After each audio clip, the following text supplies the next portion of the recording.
1,000 years ago, Scotland has just emerged from the Dark Ages. At home, tensions and rivalries threaten to rip it apart, outsiders to take it over. But now, in 2020, Scotland is a strong nation and a global player. Scotland is one of the oldest nations in Europe. The Saltire is one of the oldest flags in the world. It takes up a third of mainland Britain, but with just 1/10 of its population. And yet this astonishing country has always punched above its weight. Scottish ideas and ingenuity have shaped our planet in dramatic ways. With the possible exception of the ancient Greeks, no other small country can compare with Scotland in terms of impact on human benefit. In its centuries-old love-hate relationship with England, this little kingdom has always stood firm. England could easily defeat Scotland in battle, but it couldn't hold Scotland. Scottish dynamism was at the forefront of the Industrial Revolution. Scotland is the most advanced industrial society in the world by the 1850s. Scottish scientists helped invent the modern world. Fundamentally, Maxwell makes modern physics possible. And Scotland has always played a crucial role in Britain's global history too. We make these discoveries of North Sea oil, which ultimately underwrites the economy for the next 50 years. Brutal, bloody, inspiring, and most of all surprising. This is the story of Scotland, 1,000 years of history.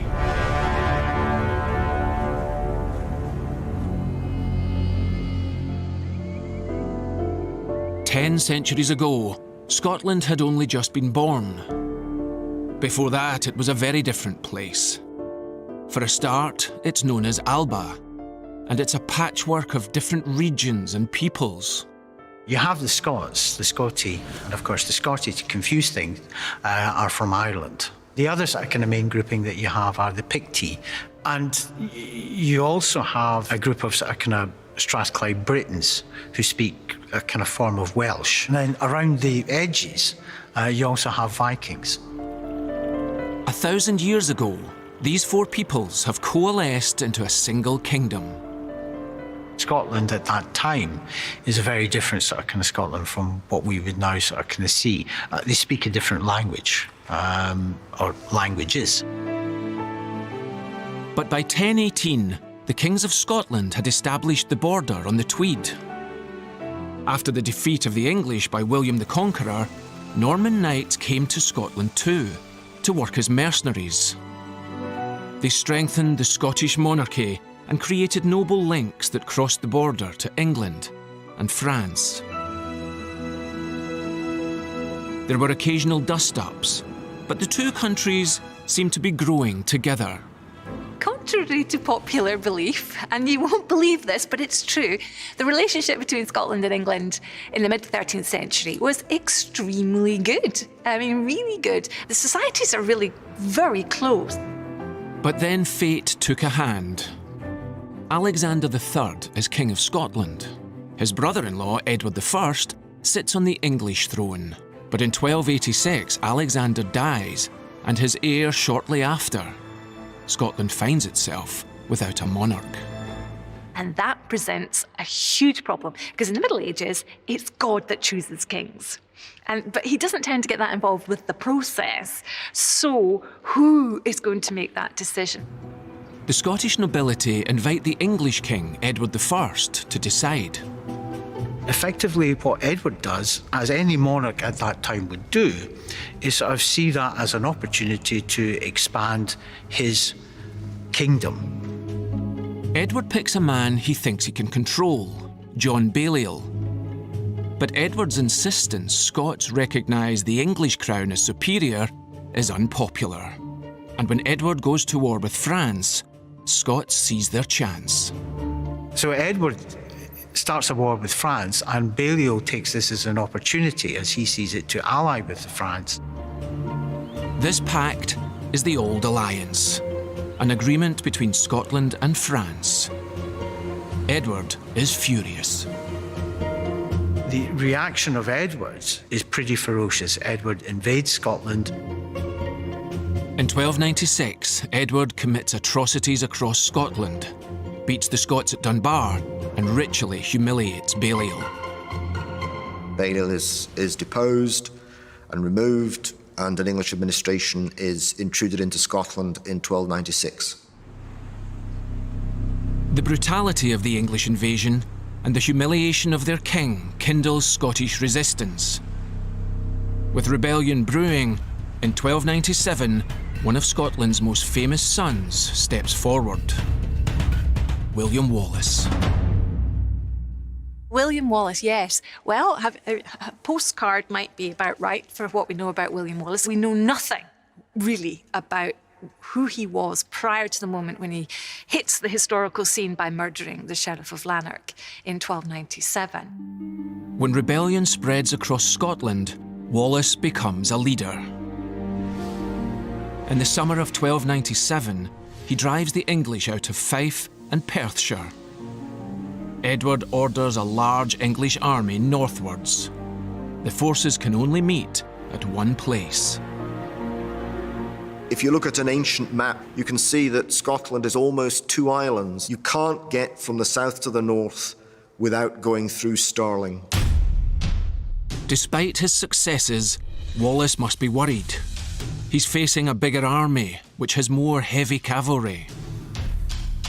English and French heavy cavalry were the key arm for medieval warfare. Wallace knew the power of heavy cavalry. Just a year before, the Battle of Dunbar had been decided by a single charge. The typical cavalry charge might involve about a front of around 2,000 tons moving into the enemy at almost 20 to 25 miles an hour. That's an enormous impact for any body of foot soldiers to withstand, and typically they didn't withstand it. At the crossing, the River Forth dramatically loops. The only way across is a narrow wooden bridge that would allow only 2 knights to cross at a time. The Scots are on the north bank, about a mile from the bridge. To the south of the river, the English commander orders his men across. So the Scots, it has been argued, are supposed to let the English come over, line up and beat them. That's what it says in the rule book. That's chivalric. But of course, they're going to let enough men come over to make it worth, their while actually calling it a battle, but not so many that they're going to be a problem for the Scots. Once the English have some troops on the north bank, the Scots suddenly charge. Boxed in by the river, the English find that they've walked into a trap, with only a tiny bridge as an escape route. Basically, it is a massacre. They attack the horses coming over, and then there are all these men on the bridge who can't move, and so a lot of them jump into the Forth, but with heavy armour, they drown. We can be sure that a very large portion of the English army were killed. Against the odds, William Wallace wins a legendary victory. But the success is short-lived. A year later, at the Battle of Falkirk, Wallace's army clashes with one led by the king himself. Wallace continues to fight for another 6 years, desperate to find allies. He's been involved for several years in trying to maintain Scottish diplomatic relationships with the continent. But in 1304, the Scottish nobility cut a deal with Edward for peace. Edward forgives the nobles who fought for Scottish independence, but not Wallace. He's captured in 1305, and Edward shows no mercy. And he's executed by being hanged, castrated, have his entrails burnt in front of his eyes while he's dying, and then chopped into 4 parts, plus his head. A year after Wallace's grisly death, a Scottish noble who took Edward's deal manoeuvres in an attempt to become the new King of Scotland, Robert the Bruce. Bruce is much more difficult, problematic than Wallace is. Wallace is easy because he was so consistent. It's very simple to see what he was fighting for. Bruce, you always have that suspicion that he's fighting for himself, which he is. In 1306, Edward I is ailing, and Scottish nobles see a chance to reinstall a Scottish king. Robert is in the running, but impatiently takes matters into his own hands and dispatches one of his rivals for the throne. He removes Balliol's right-hand man, the Red Coming, by sort of kind of doing him in a church, and he's subsequently excommunicated by the Pope for this. Even so, Bruce is crowned king. There is war immediately with the English forces in Scotland, and Bruce is seriously and immediately defeated. If you want a very genuine story of an utter transformation, Robert Bruce is your man, because in the first sort of year of his reign, so from his inauguration in March 1306, he was rubbish.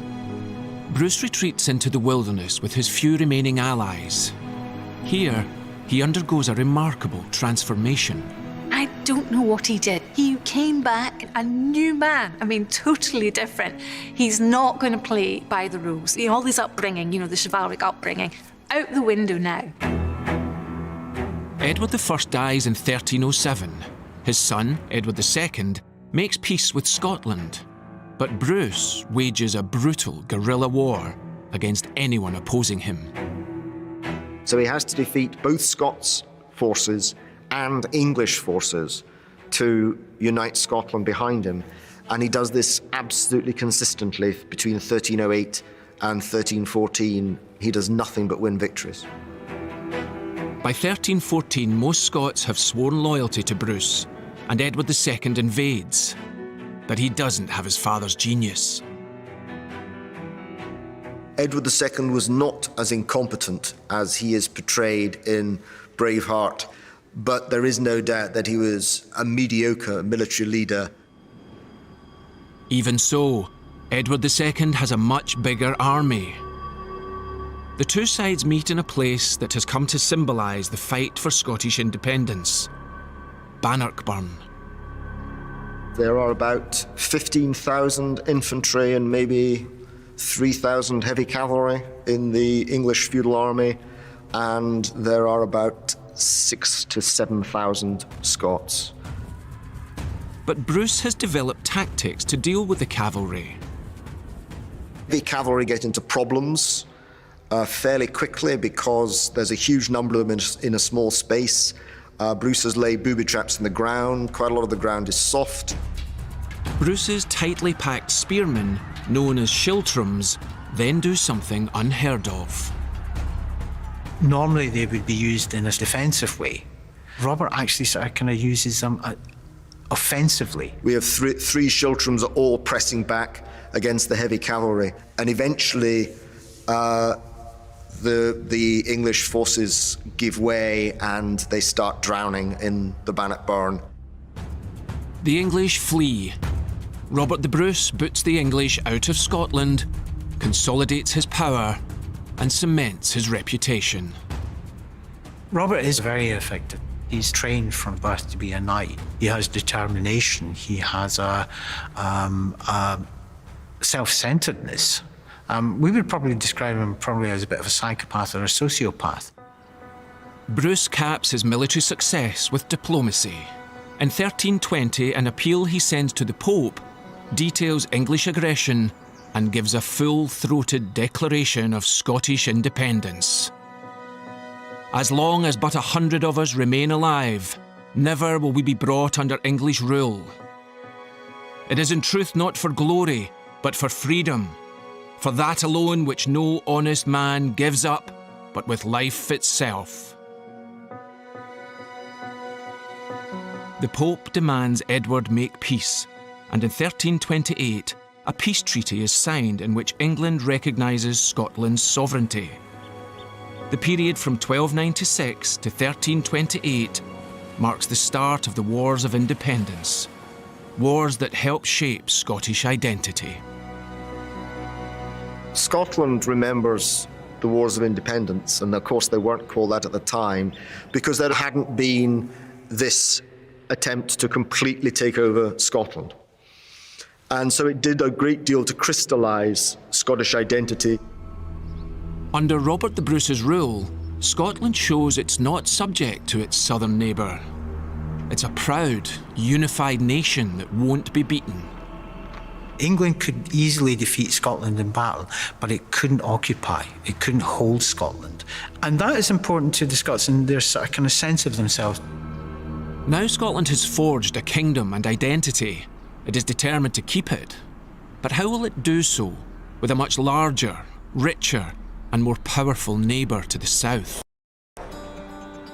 During their 1,000-year history, Scots have had to fight fiercely for their independence. When Robert the Bruce dies in 1329, he hands to his son a united, independent Kingdom of Scotland. But religion and royal intrigues will threaten that unity in the centuries ahead.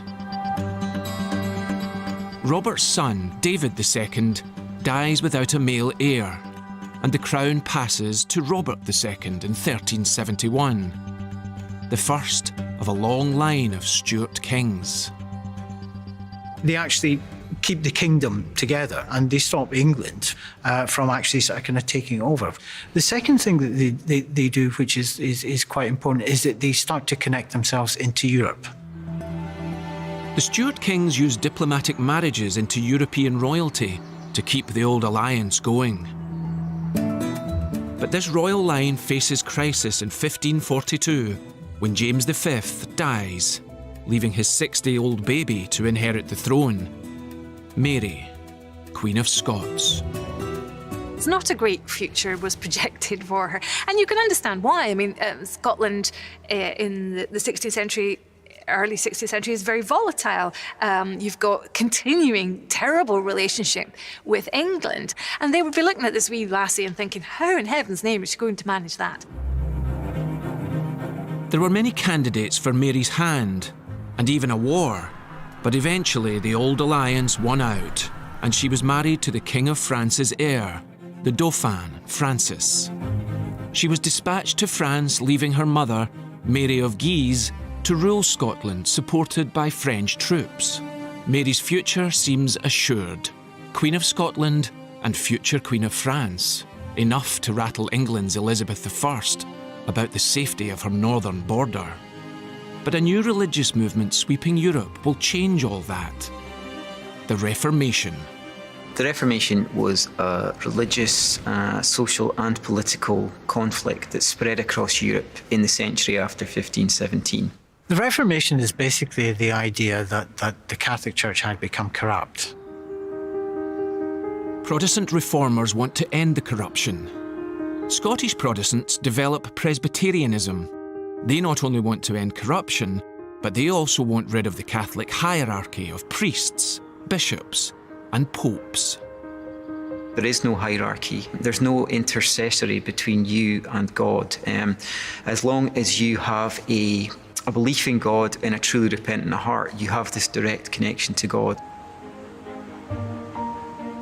The movement convulses Europe for centuries. But in 1558, Protestant Queen Elizabeth I ascends to the English throne. And as Mary's grandmother was Henry VIII's sister, she can claim Elizabeth's throne, which the French relish.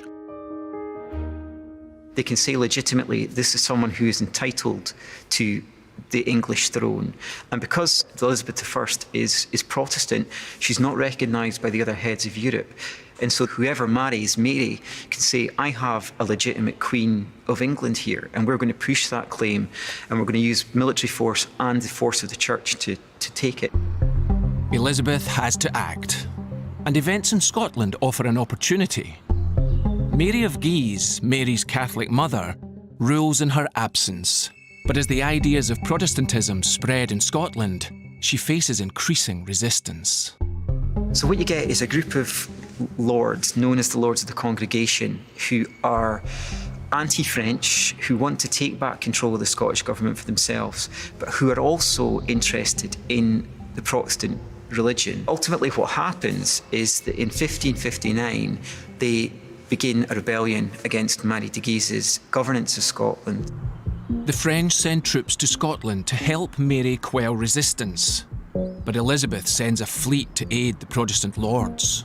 What's decisive about the English intervention is that they blockade the port of Leith and they effectively cut off Marie de Guise's ability to resupply her own troops. That and the death of Marie de Guise in the summer of 1560 are, I would say, probably the two decisive things that helped the Lords of the Congregation sway the war in their favour. 1560 is Mary's Annus Horribilis. Her mother dies. Scotland is in the hands of Protestant lords.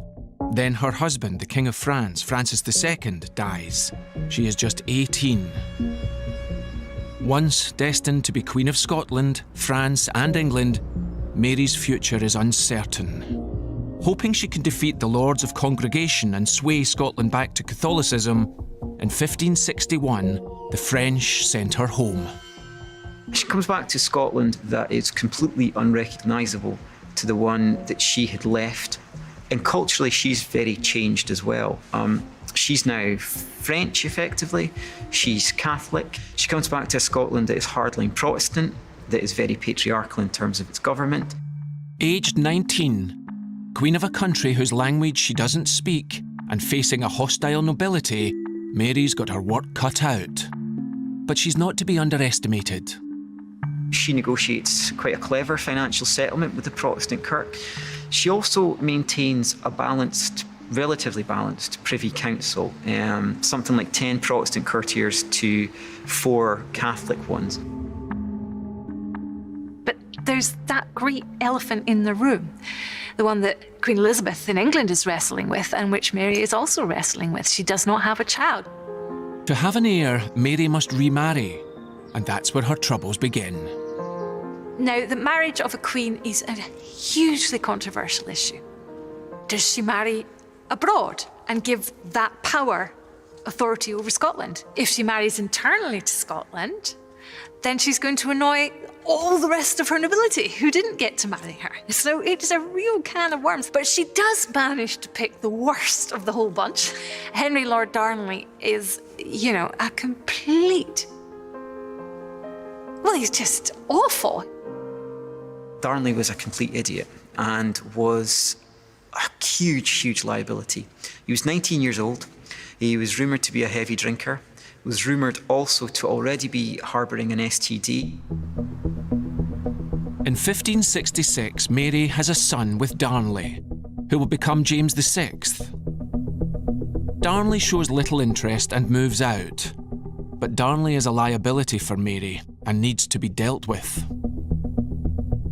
In the early hours of 10th of February 1567, there's a huge explosion heard across Edinburgh and it rocks the whole city.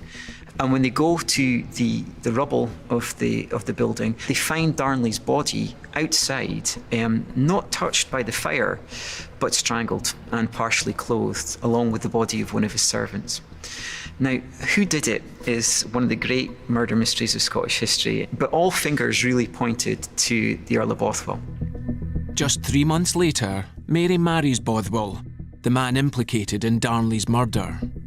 When that happens, the Scottish nobility turn on them. 26 Scottish nobles, known as the Confederate Lords, raise an army against Mary and beat her. She's then taken and imprisoned in Lochleven, and her son James VI is crowned as King of Scotland at the end of July 1567, after she's forced to abdicate. In 1568, Mary escapes her prison, tries and fails to recapture her throne, and then does the unthinkable. She then flees to England and straight into the arms of Elizabeth. She believes that this woman, who is a distant kinswoman, a fellow female monarch, will have some sympathy and understanding of her plight, how wrong she is. Mary is imprisoned by her cousin, whose throne she once claimed. After almost 20 years in prison, Mary is accused of plotting against Queen Elizabeth. In the end, Elizabeth cannot afford to have her alive, and she is executed, and I don't think Elizabeth had much choice. Several hundred attend the execution. Facing death, Mary is an unrepentant Catholic and shows some French style.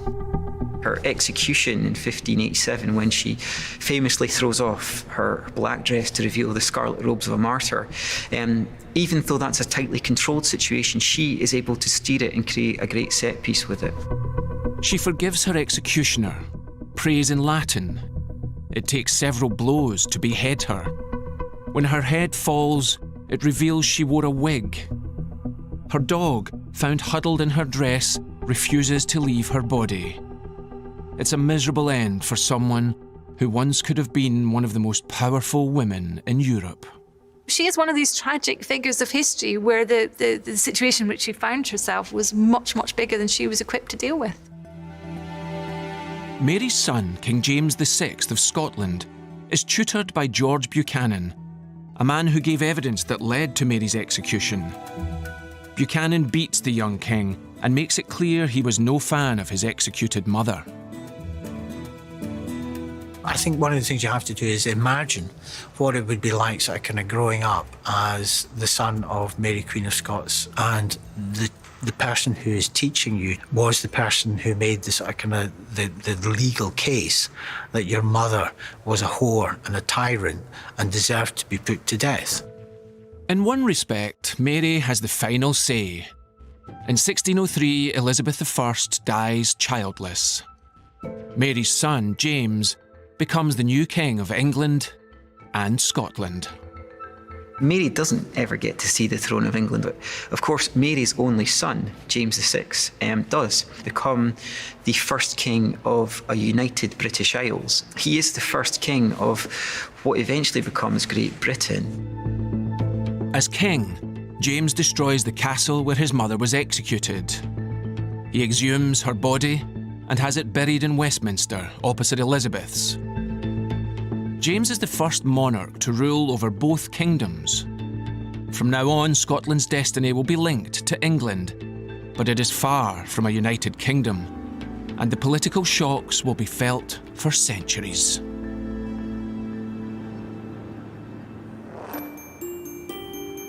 In 1603, after nearly 600 years of Scottish history, the Scottish King James VI becomes James I of England.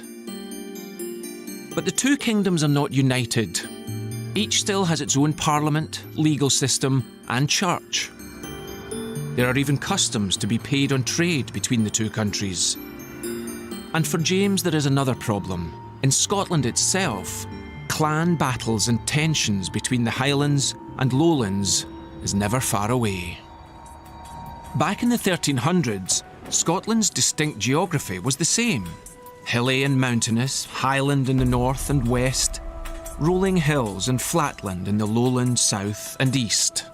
Nobody really thought of Highlanders. All of Scotland was in many respects more similar because Scotland has always been a compound of Irish Gaelic landholding and English feudal landholding practices. And then what happened is that some of it became more modern in, say, the 14th or 15th century. What we think of as the lowlands changed more quickly than society. What we think of as the highlands changed. The remote highland areas favour cattle and tend to be Gaelic-speaking. Lowland areas tend to have good agricultural land and people who speak Scots or English. And as the lowlands modernise, some lowlanders start to imagine a cultural difference. They very much stressed the settled, arable, agricultural producing lowlander who is law-abiding, and productive. Whereas the Highlander, is moving around with his animals. He's much more lawless. In reality, the division was never so neat. But the Highlands do have a more militaristic culture.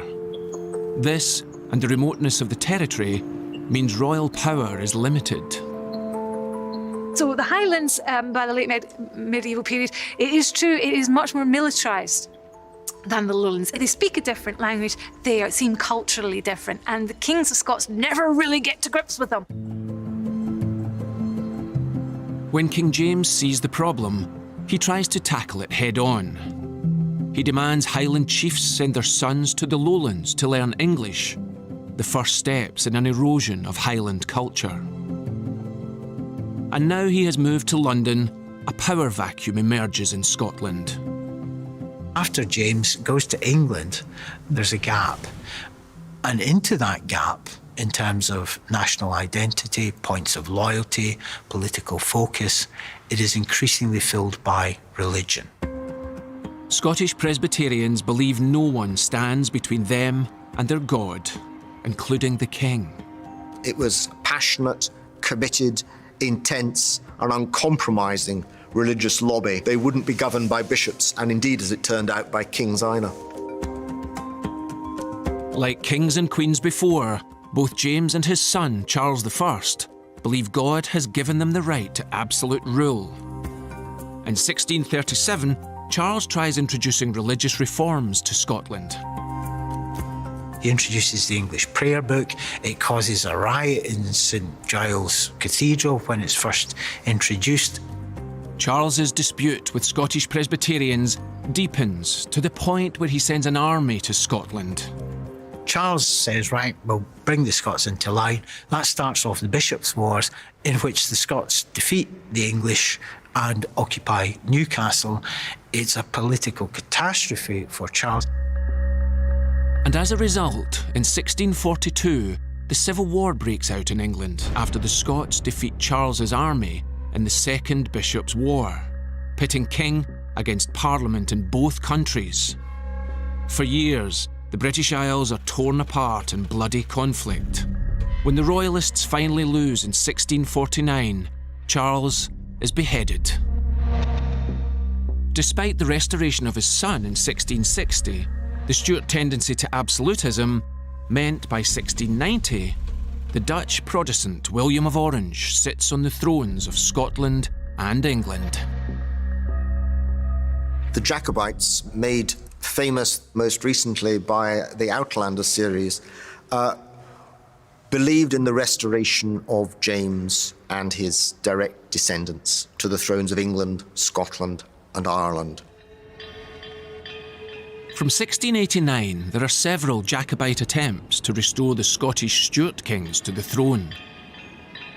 The most successful was led by a man whose face now adorns shortbread biscuit tins everywhere: Bonnie Prince Charlie. Charles Edward Stuart was born at the end of 1720. He's the grandson of James VII of Scotland and II of England. He finances a private operation to come to Scotland with a few hundred members of the Irish Brigades and some senior Jacobites to start a rising. In the mid-18th century, it was still possible for a Highland chief to call members of his clan to arms. That, and the Highlands' remoteness, is why Charles lands there in 1745. So those few troops he brought with him had to go home because there was a sea battle and one of the two ships he came in had to return to France. Charles lands with just 7 men. About half of them are really completely past it.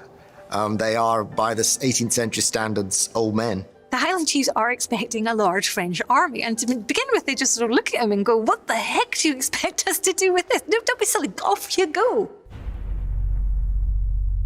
Despite his setbacks, Bonnie Prince Charlie raises a Jacobite army in Scotland and marches south. By 1745, the British crown had passed to George II of the House of Hanover. He sends an army north.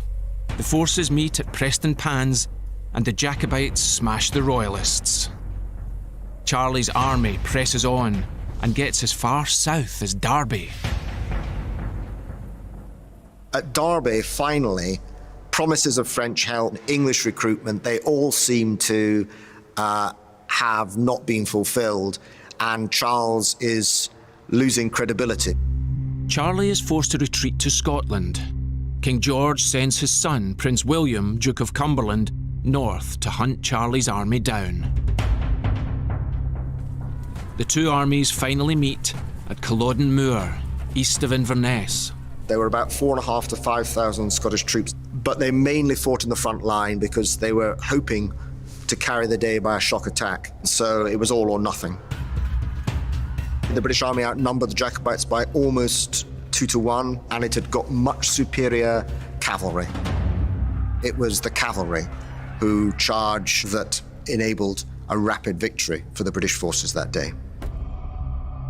The Jacobites are defeated in just 40 minutes. Charlie flees to Europe, and Stuart hopes of a restoration die in the Highlands. The men he leaves behind face terrible retribution. The next day, execution squads were sent round to finish off the wounded deliberately, and large-scale cutting down of civilians on the road to Inverness. Approximately 3 times as many Jacobites died in the next couple of days as died in the battle itself. They weren't really asking, a lot of questions about who was innocent and guilty necessarily. A lot of Highlanders were executed. In Scotland, in the months following the battle, there is, first of all, a clear policy of terrorising, burning crops, driving people off.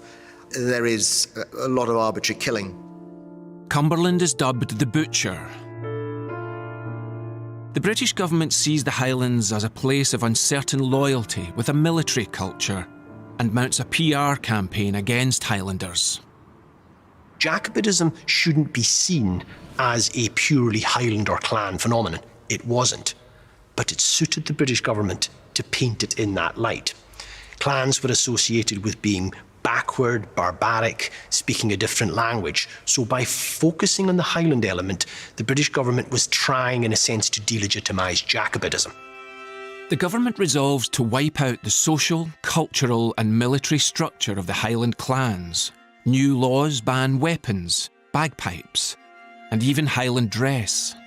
But it also led to what one government spokesman called the undressing of those savages, namely tartanry and the kilt. Tartan is seen as a sort of emblem of Jacobitism, and it's seen as a sort of symbol they've got to try and root out.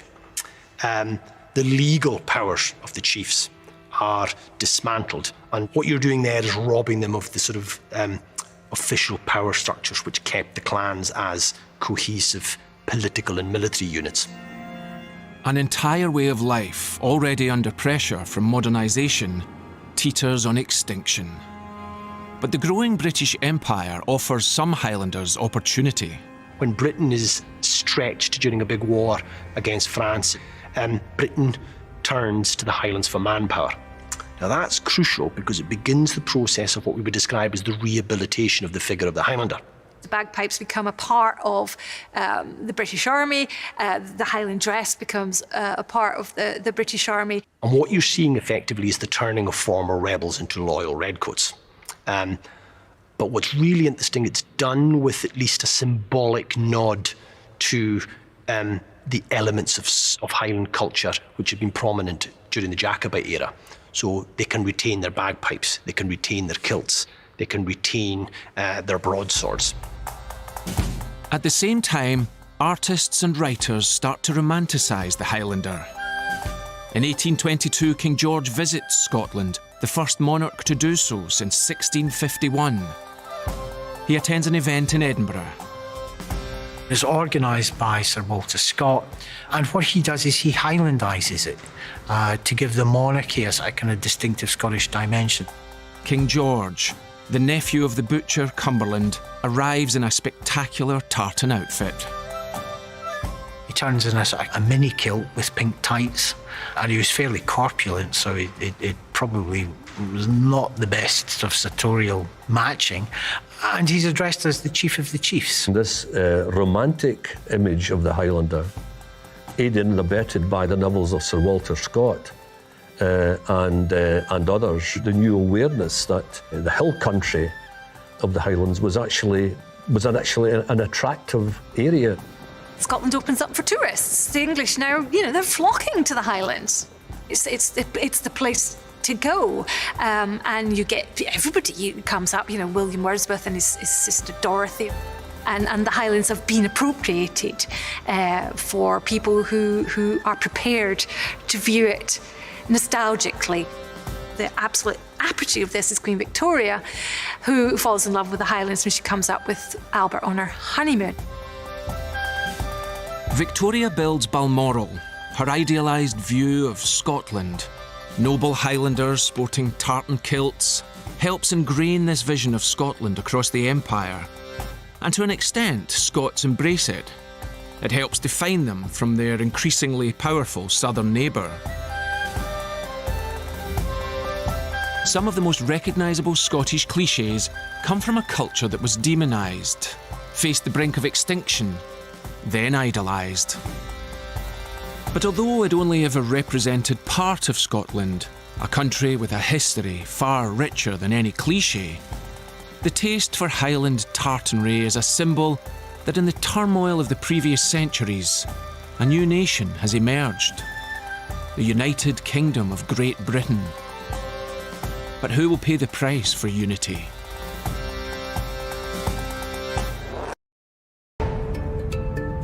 When, after 600 years of Scottish history, Scotland's James VI becomes King of England, the two countries remain separate, and nowhere more so than over the question of trade. In the 13th century, Scottish traders are making connections in Europe from the Baltics to Flanders, trading in fish, timber and wool. It is a small northern European kingdom.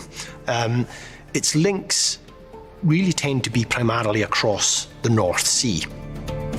Over the centuries, Scotland and France are close. Scottish soldiers fight alongside Joan of Arc, and up until the Reformation of Scotland, look to France as its main ally, with the European mainland the destination for most of its trade. After the Reformation and the Union of the Crowns, Scotland then looks more to England for trade. But by the 17th century, there's a new kid on the block. The Dutch are the sort of the wonder of Europe in the 17th century. They're just really, really good, efficient traders. Scotland develops close ties to the Netherlands. They're Protestant, and they're establishing a very successful trading empire. So when England's expanding empire comes into competition with France and the Netherlands, there's trouble. The result is then a series of conflicts or bits of trade legislation which make the selling of Scottish goods in this North Sea world increasingly difficult. And that led many people to argue that because trade suffered, they should have free trade with England. But English merchants resist free trade with Scotland. If England gives an open trade relationship to Scotland, it is in effect letting the Netherlands in the back door. English laws protect the English economy at the expense of the Scots. Scotland watches enviously as other European nations set up lucrative trading posts and colonies, not least England. But by the end of the 17th century, Scots have had enough, and the Darien scheme is born. So the Darien venture is Scotland's attempt at establishing its own colony on the Isthmus of Panama, where Panama is at its narrowest and it's more or less where you find the Panama Canal these days. It will give access to the Atlantic and the Pacific. So it's this great, grand, utopian scheme for giving Scotland access to the two great oceans of the world. You can carry goods over land and really make the trade from east to west, from west to east much quicker. In 1695, the Company of Scotland trading to Africa and the Indies is set up by the Scottish Parliament and is open to investors. It's immediately put under pressure. The English really do not like the idea of having such a potential competitor right next door, and the potential for harm to the English Empire really is significant. This leads to a kind of patriotic rallying in Scotland, where many Scots invest in the company. In July 1698, 5 ships carrying 1,200 colonists leave Leith docks and travel thousands of miles to Darien. They arrive in November and run into trouble. When they arrive, it turns out to be really quite a hostile environment. It's a swamp. That's going to mean mosquitoes and malaria. The result is you have major diseases and fevers. The bonnets and some of the other winter clothes that they packed are not really what they need. Despite appeals, William, King of both England and Scotland, refuses to help the Scots in Darien, because Darien is also claimed by his ally, Spain. you would expect the King of Scots to back the Company of Scotland. But as King of England, his strategic priorities are to keep Spain on side. In that position, the king is always going to choose what works best for England. The king issues a number of edicts which stipulate that Scots are not to be helped along the way. English governors in the other side of the Atlantic, in places like Jamaica or the mainland colonies, are told not to help. They're to deny the Scots, in a sense, assistance. Darien really is has a big impact on Scotland. It becomes a trauma. 3,750 Scots set out for Darien, but only a handful return. Scotland's colonial ambitions die, and there's an economic fallout. One of the big popular myths about Darien is that it bankrupts Scotland as a nation.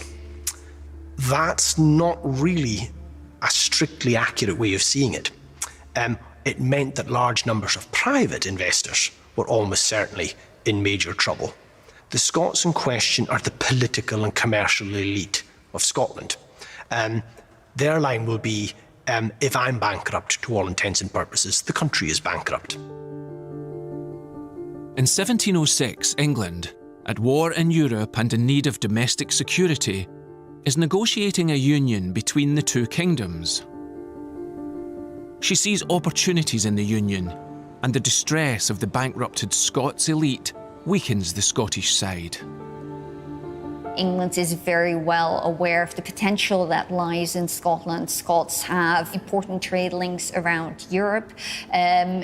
England needs more manpower for its increasing English empire, so it's in many ways it's after Scotland's resources, and England has a lot to gain by the union. In the negotiations of 1706, the English crown agrees to use taxpayers' money as compensation. Then that helps create the sense that Scotland is gaining something meaningful from the negotiations, and in a sense it helps probably lubricate the Scottish Parliament's acceptance of the Union. In 1707, a treaty is signed between Scotland and England. It's the birth of Great Britain, that the two kingdoms of Scotland and England shall upon the 1st day of May next, ensuing the date hereof and forever after, be united into one kingdom by the name of Great Britain. Scotland loses its parliament, but Scots now sit in Westminster, and trade with England and its burgeoning empire is finally open to them. They grab the opportunity with both hands. So the Union doesn't give Scotland access to the whole of the empire, it gives it access to half of the empire. But it meant free trade and navigation in what you would describe as the Atlantic Empire. Scots already had links with the Americas. Now many Glasgow-based merchants ramp up their trade with the colonies. The best example of this, of course, is the exploitation by Glasgow merchants of tobacco. The result is by the 1720s, English ports are already noticing that Glasgow and Glasgow merchants are outcompeting them. By the 1720s, Scots' control of British tobacco imports was already sizable and starting to seriously grow. And Scotland's European links are paying off. Scotland, and particularly the Glasgow merchants, are importing so much tobacco, it can't be consumed inside Scotland. It's being re-exported in vast amounts, particularly to large markets in the Netherlands, but above all in France. In a way, Glasgow its new role is to give lung cancer to large numbers of European smokers. Scots find a way of getting more profits from each shipment, not least because ships sailing from Glasgow can arrive in the New World 2 or 3 weeks earlier than the competition. By 1772 to 74, Glasgow was the largest trading tobacco port anywhere in the British Empire. In the 18th century, Scottish merchants in Glasgow reap huge profits. The tobacco lords build themselves opulent houses in the countryside and grand buildings in Glasgow. But they also reinvest money, slowly building the Scottish economy.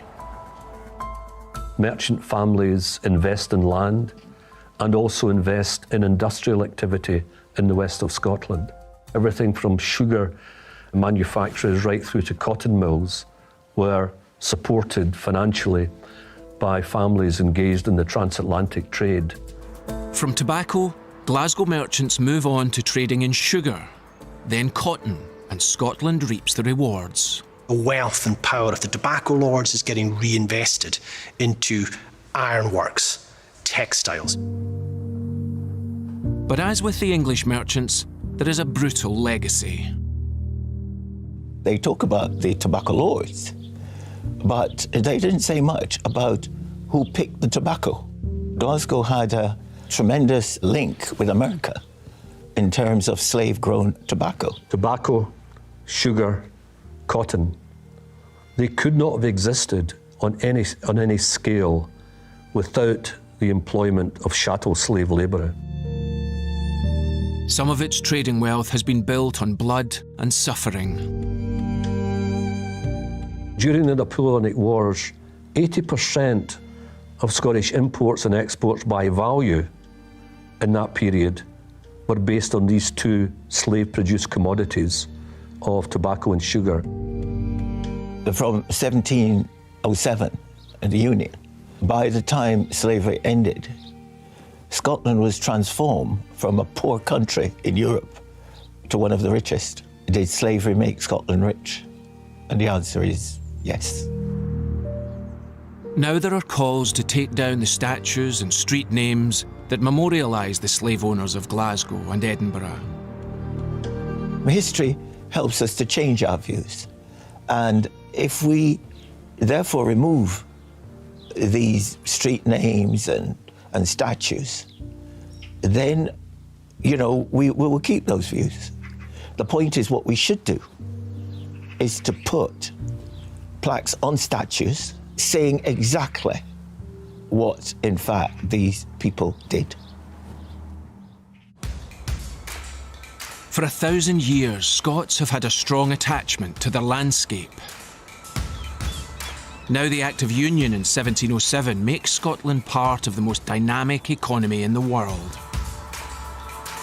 And as the Industrial Revolution brings in the modern world, Scotland's very landscape is transformed, and the Scottish way of life changes forever. Despite their warlike reputation in the Highlands, clans were originally formed as part of a structured social contract across the whole country. The word clan actually in Gaelic, C-L-A-N-N, comes from the word children. So what it actually means is, in a sense, that there is a group of people who perceive themselves to be the children of a set of protective father-type figures, chiefs. It's almost like a contract which is cemented over time. In return for land and protection, clan members agreed to abide under the legal and military authority of the chief. But in contrast to their fearsome image, clanship was a way to survive in a tough landscape. Most of clanship is really about feeding people, redistributing land, and ensuring that the population can, in effect, maintain a stable existence in conditions which are far from ideal. Think of it rather more as a social security system. Kin or clan-based society survived in the Highlands well into the 18th century. But from the 17th century onwards, the increasing power of kings like James VI undermined the authority of the chiefs. And while the crackdown after Culloden in 1746 damages clans further, a bigger process deals a hammer blow. The agricultural revolution, which begins in England at the same time. Now, by agricultural revolution, what we really mean is a fundamental change in the purpose of land and what land produces. A very significant increase in the productivity of land through improved rotations and better farm management.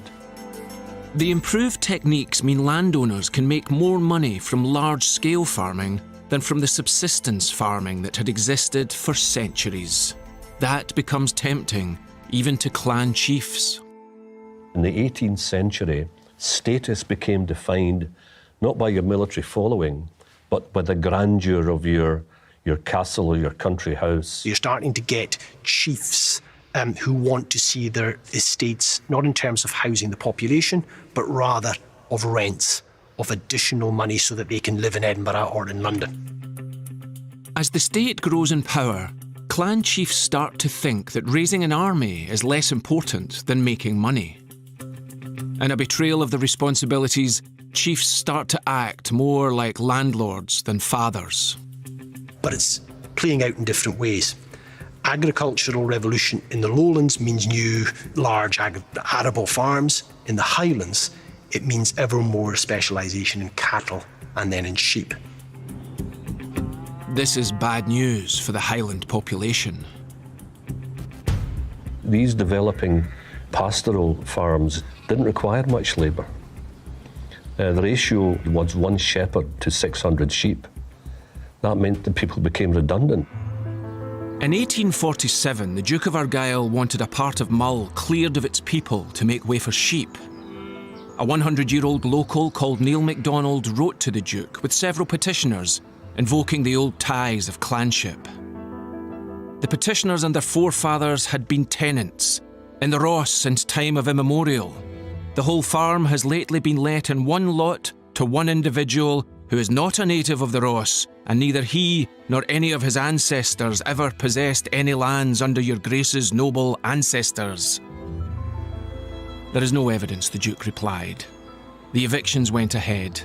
Of the 928 inhabitants in 1841, only 391 were left by 1861. The old way of life disintegrated so speedily. The Scottish Highlands moved from tribalism to capitalism over 2 generations. In 1 decade, the Duke and Duchess of Sutherland forcibly removes thousands of people to make room for 200,000 sheep. Communities are burnt to the ground, and some accounts tell of elderly people still in their beds as the fires were lit. The large-scale sheep farming emerged in the inner areas. What you had was pushing the people to the coast, so that what the landowner was concerned to do was to create a dual economy, to make 2 sources of profit. Those shunted to the coast are sometimes offered small buildings and land called crofts. Tiny crofts were established with single families, and these were literally shaved to a minimum to ensure that the people could not derive a full subsistence from the croft holding. So they had to have other sources of income. The key props of this new type of sort of crofting community is effectively fishing, keeping a bit of cattle, kelping, and the foodstuff that enables it is the potato. While kelping and fishing are sustainable and profitable, you have economic income. If they collapse or the prices go down and the potato fails, many tens of thousands of people are suddenly vulnerable. This is exactly what happens from 1820. Fishing declines, kelp prices plummet, and a potato famine hits. It devastates the population. Some landlords impose further evictions. By now, some people have had enough. About 1/3 of the population of the Western Highlands and Islands leaving between 1841 and 1861. There's mass migration to the lowlands, America, Canada, and Australia. The commercialisation of farming happened just as cities were growing and demanding more food. This, and the greed of landowners, sounded the final death knell for the clans. 2 powerful forces which quite literally pulverised the old social fabric of Scotland, which had existed for centuries. The impact of these clearances can still be seen today if you drive north from Carlisle. For mile after mile, after crossing that border, you will see a landscape in the border countryside which is literally empty of people because of the big sheep farms that were established there from the later 17th century. Many leaving the lowlands flock to the cities, where their lives are about to be changed by another process, the Industrial Revolution. It's a process which, of course, begins slowly and is happening slowly in England too. but starts to reach a sort of critical mass probably sometime around the 1770s or 1780s. Improved technology means machines can make more textiles than traditional methods. Paisley, Glasgow, Dundee, and the Borders become major producers of textiles that ship worldwide. If you went to the 1830s and 1840s, the human face of Scotland's Industrial Revolution would have been a woman, i.e. the majority of the actual labour force are women, particularly because textiles play such an important part in Scotland's early Industrial Revolution. Scotland starts to actively shape the Industrial Revolution through groundbreaking innovation. The Industrial Revolution in Scotland is characterised by technical innovation. We all know James Watt, the steam engine. In 1776, Glasgow-based James Watt improves the steam engine, the workhorse of the Industrial Revolution. Railways link cities and country like never before.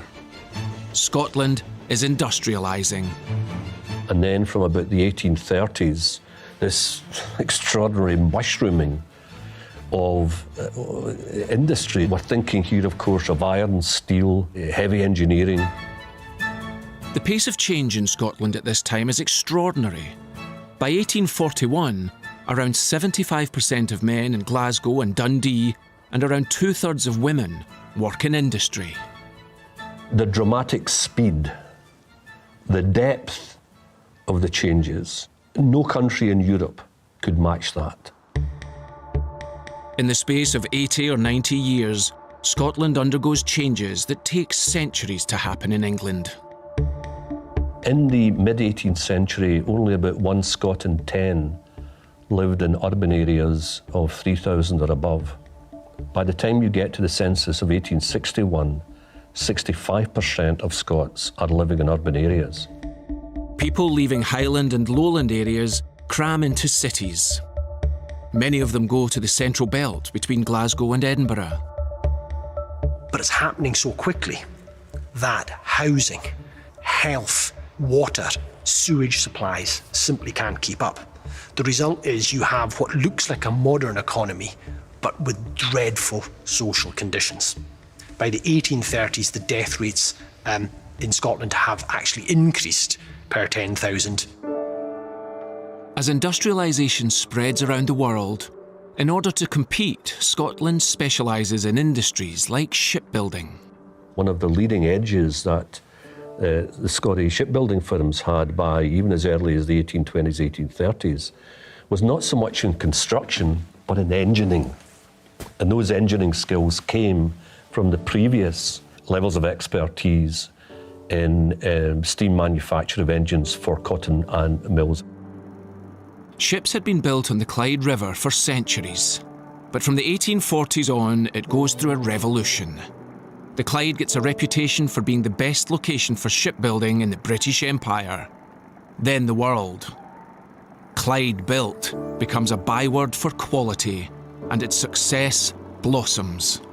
Extraordinary to think that on the eve of the Great War in 1914, a fifth of all the world's built vessels in that year, both civilian, both mercantile, if you like, and naval, were launched in a single river in Scotland, the River Clyde. By the end of the 19th century, Scotland's people and landscape has undergone radical change. Scotland's break with its rural past was sudden, sharp. It's also ironic that it's in this period that Scotland portrays to the world a rural face. You know, that it's a Highland country, whereas it's become, after England, the most urbanised society on earth.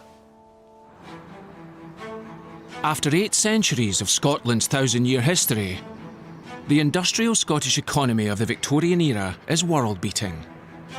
It depends crucially on Scottish know-how, and particularly on Scottish education, which has become the envy of the world. It's an astonishing story. 1,000 years ago, you couldn't describe Scotland as an intellectual or creative beacon. Back then, what education there is comes from the church and is aimed at training clergy. You could get an education in the cathedral school, particularly as part of the song school there, if you're going to go in the choir. As a nobleman, you might be educated at home.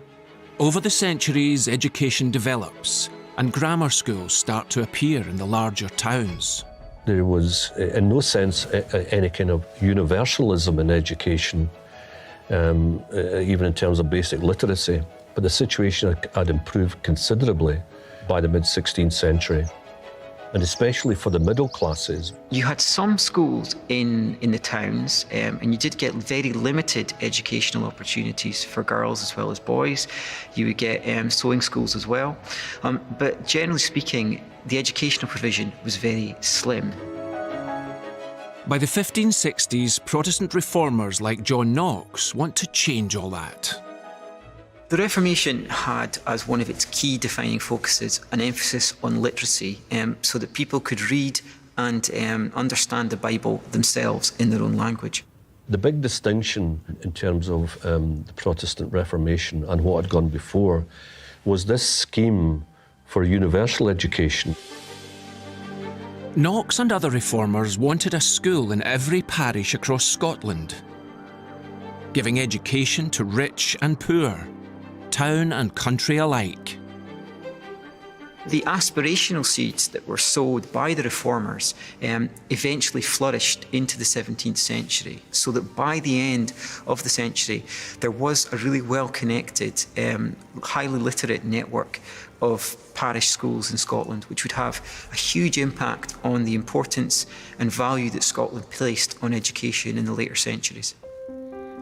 Schools are overseen by the Presbyterian Church, who promote literacy, but not necessarily free thinking. As Knox put it, children are born empty of all godliness, so the new generation had to be instructed. So the thrust for the educational revolution was religious, not intellectual. In 1696, at the same time, an Education Act is signed. Religious intolerance means people can still be tried for heresy. In 1696, the infamous case of the young Edinburgh undergraduate Tom Aikenhead, betrayed by some of his fellow students to authority for denying the divinity of Christ, and tried and then sentenced and was finally hung. In Paisley, 7 are sentenced to death for witchcraft. Despite this intolerance, Scottish universities flourish. But Scotland has 5 distinguished universities. Glasgow started before Columbus went to the New World. and Glasgow is not the oldest. The number of university places in Scotland was higher than anywhere else in Europe by 1800. And that therefore suggests a society which had a feeder system. As early as 1600, England had 2 universities, but Scotland could boast 5. Scotland's universities have close ties with European institutions. Scotland is very aware of what happens on the continent. The Scottish universities correspond and keep abreast of what is happening on the continent at the universities, in learned societies. The Enlightenment is spreading through Europe. The Enlightenment is an enormously important development in 17th and 18th century thought, which is often associated with a challenge to religion or a challenge to authority. Across Europe, reason and science are unsettling religion and authority. Scotland's universities and European links mean it's not long before the Enlightenment reaches Scotland. The Enlightenment really starts in Scotland in the late 17th century, and it starts in Edinburgh. Edinburgh was one of the most concentrated cities in the terms of population in a very small space in Europe. Concentration of professionals in late 17th century Edinburgh is significantly higher than it was in late 17th century London. There was a very strong intellectual life. There was a very strong commitment to intellectual institutions, A lot of people were educated abroad, and there was a very wide and diverse population in the city itself, including large numbers of French and Dutch. And from those circumstances came the Scottish Enlightenment. This melting pot means that from the late 17th century on, Scotland produces a long list of thinkers who change our world. William Robertson in history. David Hume, the philosopher, very well known for his so-called Science of Man. Francis Hutcheson, whose politics of resistance to unjust rule underpin the American Revolution. James Hutton in geology. Joseph Black in science. Burns in poetry. Scott in fiction. And so the roll call goes on and on. Adam Smith's creation, what fundamentally we think of as modern economics. In 1776, Smith writes The Wealth of Nations, which deeply influences politicians for centuries. He argues society doesn't need kings or ministers to improve. Open marketplaces and human nature will do the job. This introduces the idea of free trade, which lives with us today. The scale of Scottish intellectual achievement attracts the attention of Europe. We looked to Scotland for all our notions of civilization, unquote. And that was from a leading figure at the centre of the French Enlightenment. Scottish medical schools attract a host of international students, and ideas from Scotland spread across the globe. Scotland changes. The religious intolerance that defined the 17th century gives way to rational inquiry. But the Enlightenment in Scotland has a distinctive feel. Scotland was probably the poorest European country to have a major Enlightenment.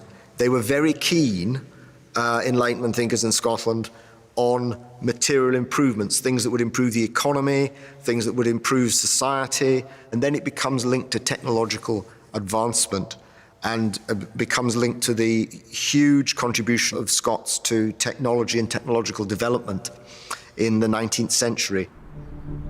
From the late 18th century and right through the 19th century, there's a practicality to the Scottish Enlightenment, a desire to improve people's material circumstances. James Watt's improvements to the steam engine is one early example, but Scottish innovation continues over the centuries. The invention of the telephone by Alexander Graham Bell in the 1880s, the development of modern anaesthetics by James Young Simpson in the 1840s, and the development of sterilisation, a very topical, I think, development by Joseph Lister in the 1870s and 80s. The great Scottish road makers like Macadam, bridge builders like Arrol, Lord Kelvin, who made the underwater telegraph possible, spent his career as a professor at the University of Glasgow. First practical steamboat in the early 19th century. James Clerk Maxwell, widely regarded by those in the profession as one of the three most important physicists of all time. James Clerk Maxwell is often overlooked in Britain, but he's famed around the world. Asked if he stood on the shoulders of Newton, Einstein replied, "I stood on the shoulders of Maxwell." He had a picture of the Scot in his study. Fundamentally, Maxwell makes modern physics possible because he integrated Newtonian physics with electromagnetism. Maxwell's work in electromagnetism changed the way we understand reality itself. His work would have practical uses too. Without it, we wouldn't have radio, TV, modern communications, X-rays, or the telescopes that peer into deep space. The intellectual and engineering achievements of Scots have helped shape the world we now live in. I think from in the 18th, 19th, early 20th centuries, there's little doubt that the country has disproportionately contributed to human advance in a whole variety of different areas. Given this rich history, perhaps it's no surprise that when the Scottish Parliament reopened in 1999, one of its first pieces of legislation paved the way for the abolition of upfront tuition fees for Scottish university students. Scotland is one of very few countries in the world with its population size that it's currently got 5 universities in the world's top 200. I think there's no doubt that Scotland continues to punch above its weight intellectually in that it is, on the latest figures, the second highest cited country for its research after Switzerland per capita in the world. The citation that comes to mind at this point is Churchill's. He said, with the possible exception of the ancient Greeks, no other small country can compare with Scotland in terms of impact on human benefit. Scottish technical expertise has outlived the Victorian industrial economy it helped to create. And when the shipyards, factories and foundries eventually closed in the 1980s, it was crucial in the exploration of North Sea oil. 900 years of Scottish history have resulted in one of the most important industrial economies in the world. But in the late 20th century, all that will change, as will Scotland's place in the world. And at the heart of these changes is the matter of energy. For millennia, our energy needs were simple. We relied on the sun for heat, or we burned wood. We used animals, water or wind for transport, or to power simple machinery. In 1776, James Watt changed all that when he improved the steam engine, which helped kickstart the Industrial Revolution. Then in 1847, James Young first extracted oil from shale rock. He called it paraffin. An alternative to whale oil, paraffin could be used for lighting, and it helped productivity. Suddenly, we were actually able to work for much longer periods, and we weren't restricted by the seasons and by the length of the daylight. This allowed more productivity, but it changed home life too. That was effectively Scotland's first kind of oil boom.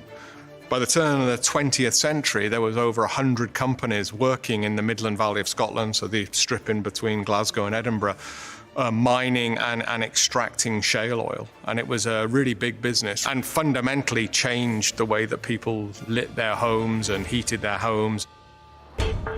After World War II, Britain's need for this crucial resource would lead to entanglements in the Middle East and elsewhere. But in 1969, a bit of Norwegian good luck inspired Britain to look for it closer to home. A company called Phillips Petroleum out of Oklahoma, they arrived and they went to see the Norwegian government and said, we want rights to the whole of the Norwegian continental shelf.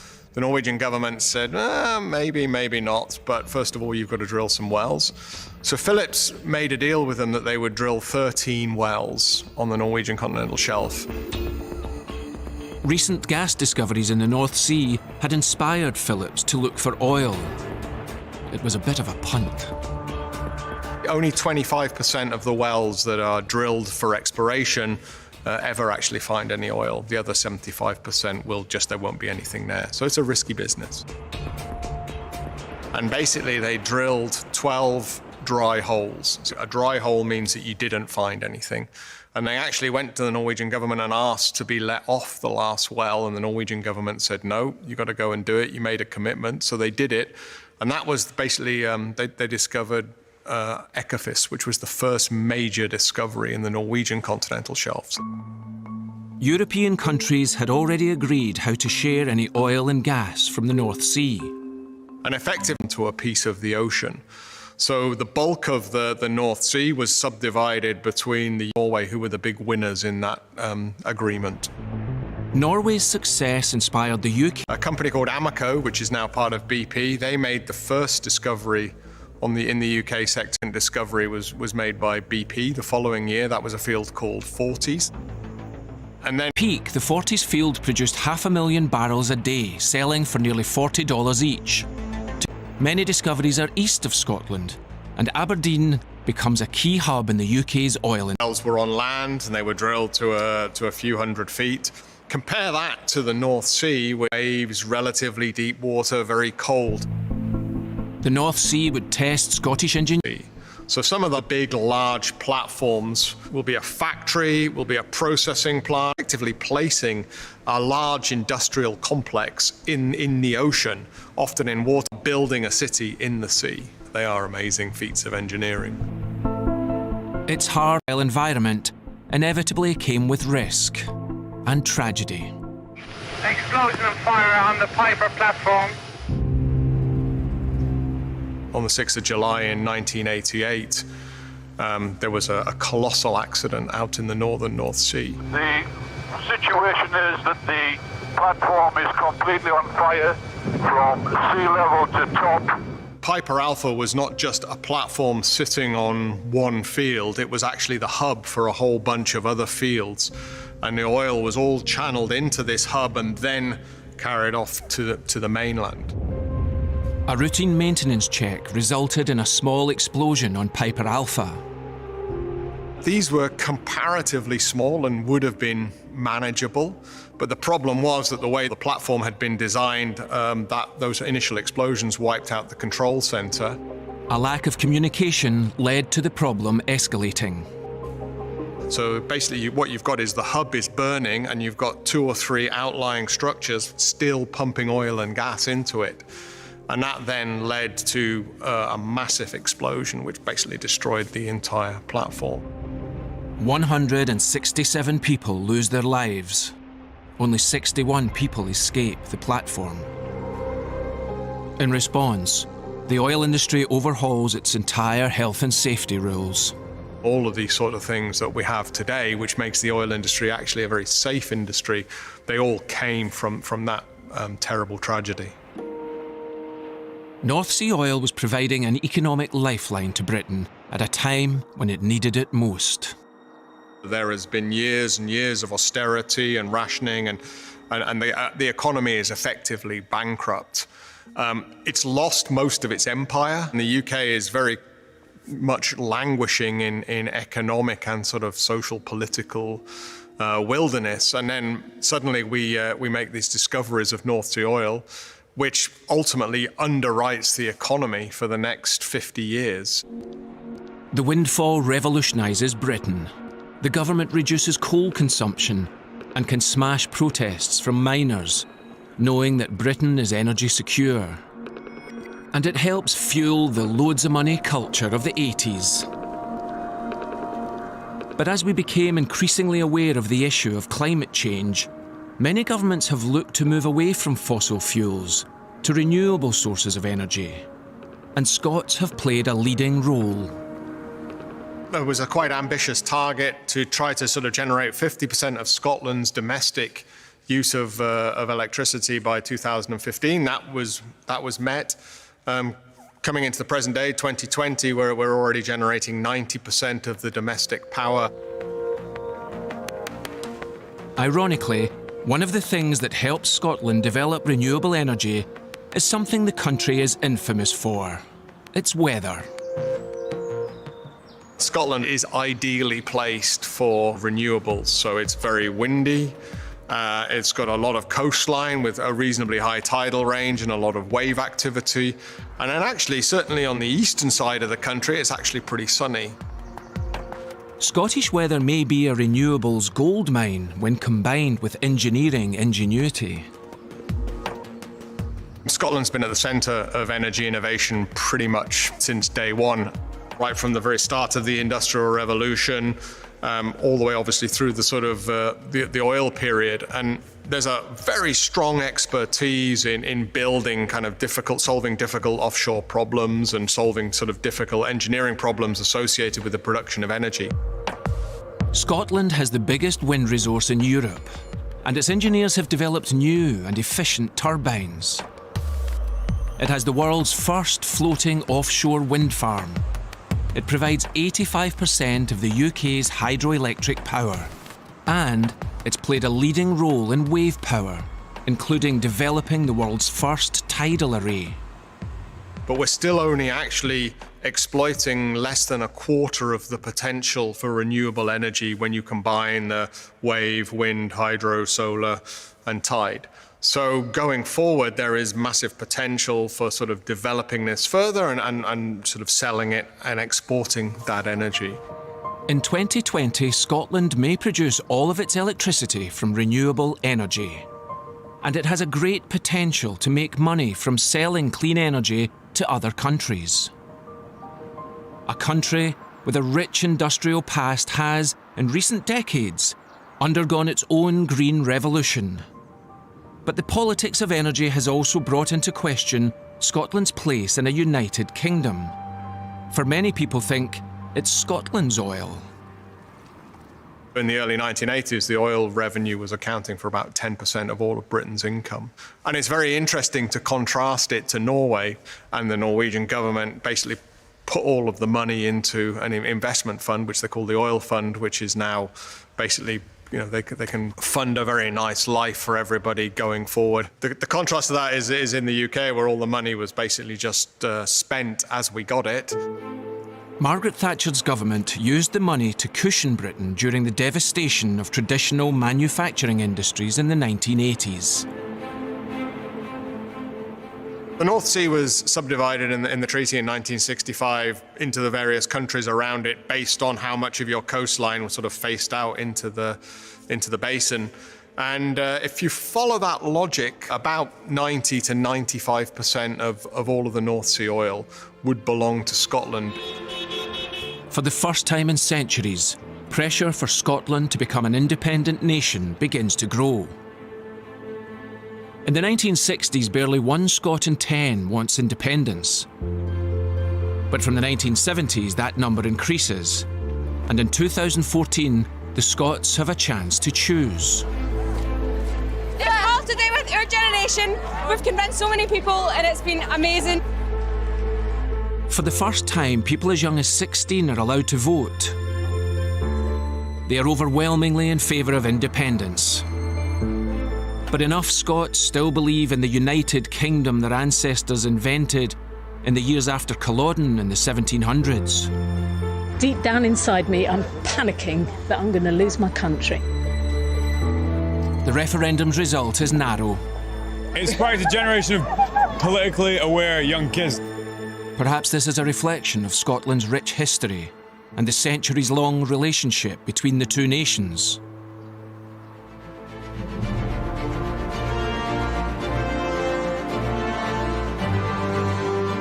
For 1,000 years, despite the religious, social and trading turmoil, Scotland has kept its identity and plays a leading role in the United Kingdom, for good and ill. And perhaps just for now.